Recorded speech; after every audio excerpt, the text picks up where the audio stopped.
Ça fait exactement 3 ans maintenant, 3 ans maintenant, que nous attendons une date de jugement.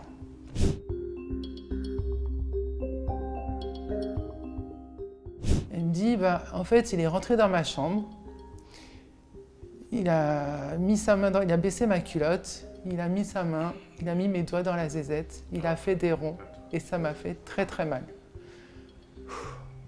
Quand votre enfant de 4 ans vous dit ça, déjà, je l'ai cru tout de suite, elle n'a pas pu l'inventer.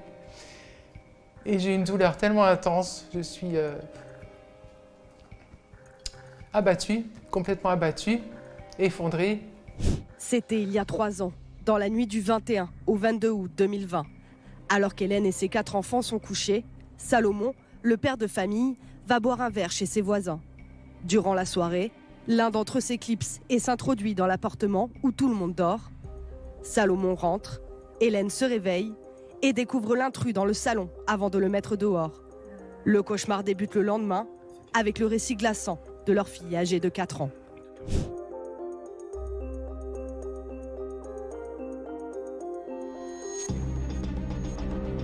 Voilà, on sait qu'il y a quelqu'un qui est en liberté à 10 km de chez nous. Enfin, je veux dire, avec l'obligation de venir pointer une fois par semaine. C'est-à-dire que si ma fille elle a besoin d'aller chez le dentiste, je dois y aller accompagné d'une armée pour pas qu'on se fasse agresser.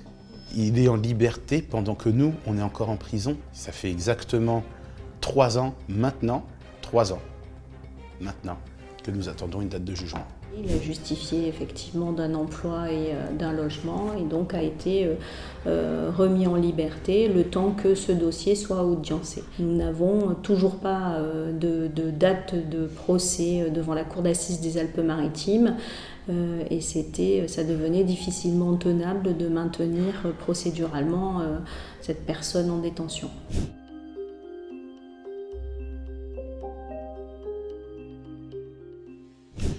Nous, on est dans une démarche de reconstruction depuis le début, tout en se faisant attaquer de l'autre.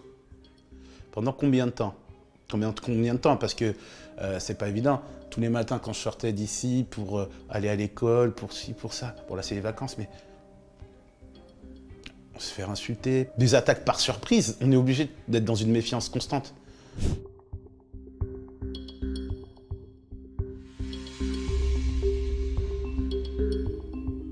On attend vraiment beaucoup de la justice, au moins pour ma fille, qu'on puisse se reconstruire et qu'on puisse continuer notre projet de vie.